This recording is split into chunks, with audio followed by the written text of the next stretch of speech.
Hello again. In the chapter on modern pantheism and the new Christianity, page 148 of Christianity and Antichristianity in the Final Conflict, Samuel Andrews is discussing what impact this has, this new form of Christianity, upon the doctrine of the God-man, Christ as man's Savior particularly.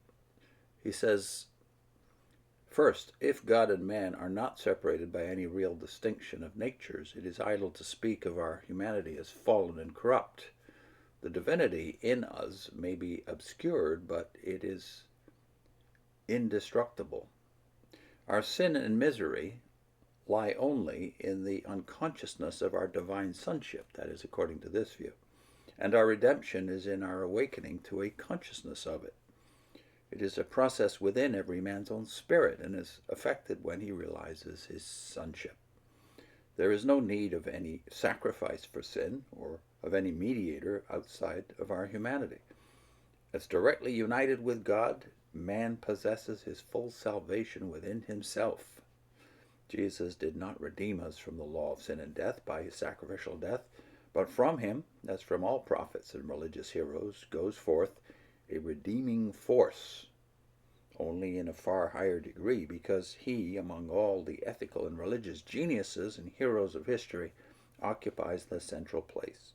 As he possessed the new and most exalted ideal of man, so he presented it in his life with impressive and educating power.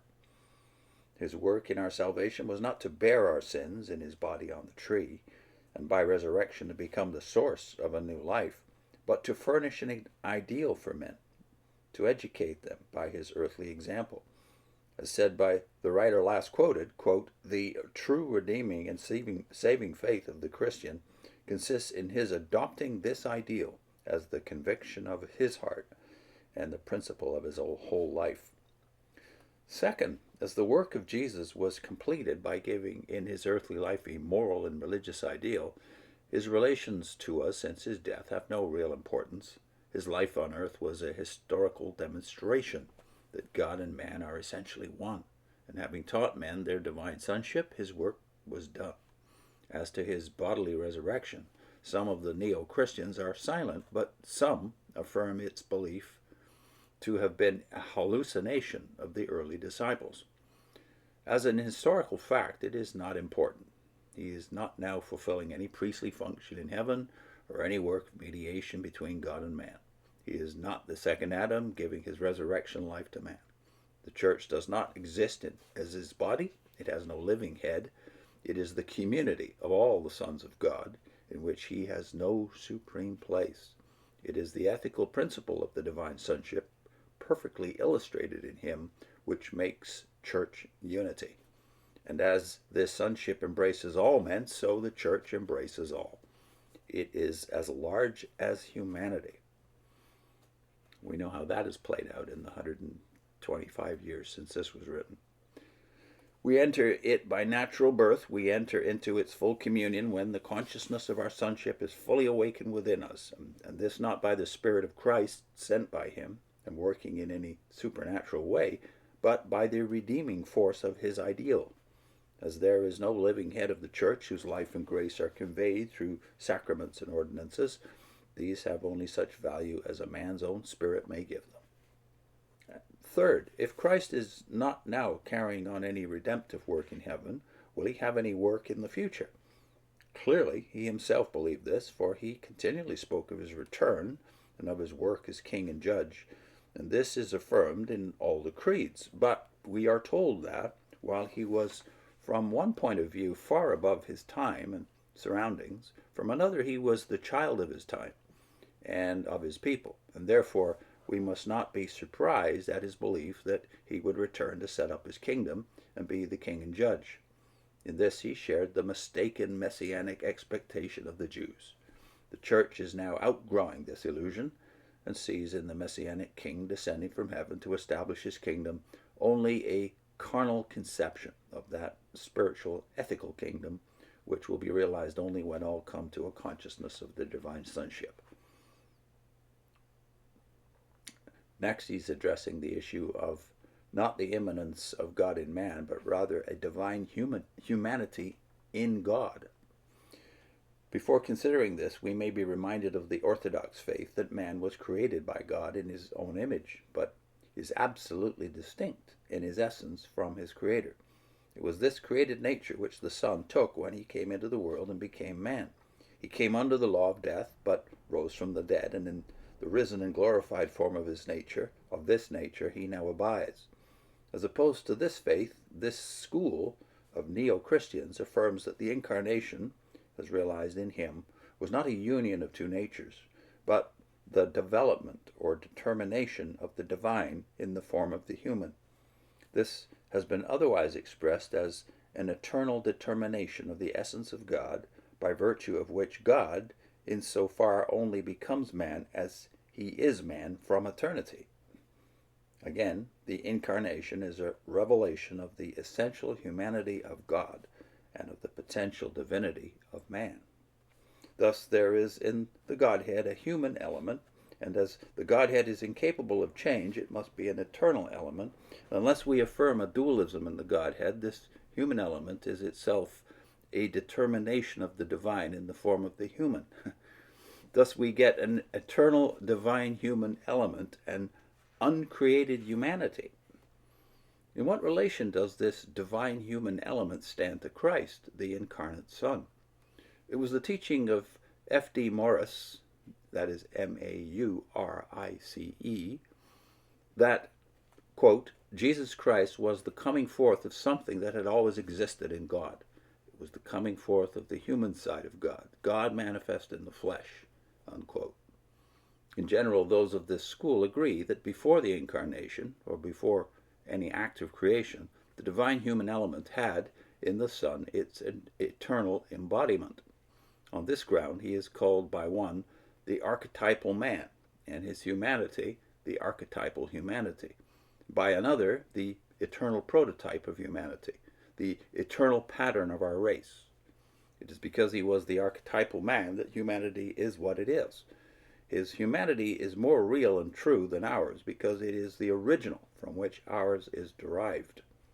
The pattern of man, it is said by Bishop Brooks, existed in the nature of him who was to make him.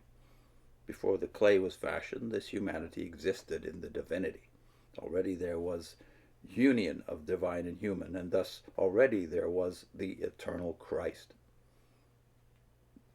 The word Christ, according to this philosophy, includes to our thought such a divinity as involves the human element. Of the two words, God and man, one describes pure deity, the other pure humanity. Christ is not a word identical with either, but including both. This special Christ nature, the divine human, has existed forever. And it was because this Christ nature existed in the Godhead that an incarnation was possible. Being already man, he could manifest himself as man. As a son of man, he could become the Son of Mary. We thus reach a new conception of the person of Christ and a new doctrine of the incarnation. As regards his person, we are told that the term Christ includes, to our thought, such a divinity as involves the human element. In this eternal divine human element, in the Son alone, or is this eternal divine human element in the Son alone, or is it an integral part of the Godhead? The first is impossible, for then the Father and Spirit would be pure deity, the Son deity plus humanity. We must then believe that an eternal divine human element has forever existed, which, though common to all the divine persons, finds its embodiment in the Son. It was to reveal this humanity and thus to teach men that it has always existed and is divine that the Son came into the world. Being thus the pre-incarnate man, the incarnation could not be the assumption of a new, created humanity, but merely the revelation of that which the Son already possessed. And this revelation was made by the taking of a mortal body, thus bringing his divine humanity under certain limitations. Thus we meet the humanity of the Lord under two different conditions, as it eternally pre-existed in him, and as it was in him when he was on earth. What was the nature of this change from the higher condition to the lower, and how effected? We're told by one that, possessing already an essential affinity, he enters into a flesh and blood affinity, or changes his condition of being by the assumption of a mere human body.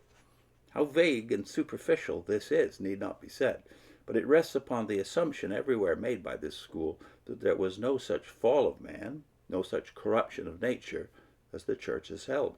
The divine humanity cannot be separated from God and cannot become really evil. And therefore the work of the Son on earth was not to offer himself a sacrifice for the sins of men, but to present us with a perfected specimen, the type, the promise, the potency of the entire race of tempted, suffering humanity. The sacrificial aspects of the atonement vanish. No element of humiliation enters into the incarnation. It was the actual manifestation of God in the human, so that Jesus of Nazareth became the revelation of God in his absolute glory. A future and more glorious revelation of him is not promised or to be expected.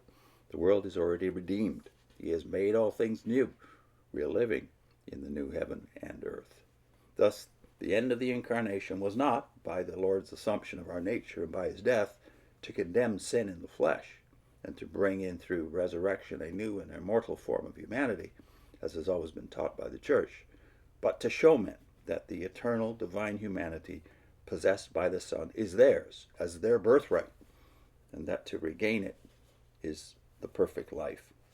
As said by Bishop Brooks, the work of Christ was to build a bridge on which man might walk fearfully but safely back into the divinity where he belonged. As said by another, he descended into the race to renew or recreate it after the original divine image. He established no new divine relation between God and man. He simply restored the old. He had, as the risen and glorified man, no new higher life to impart.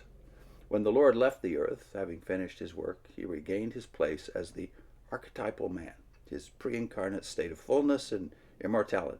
His mission was ended when he had shown in his own person the eternal divinity of human nature and set before men the heavenly ideal.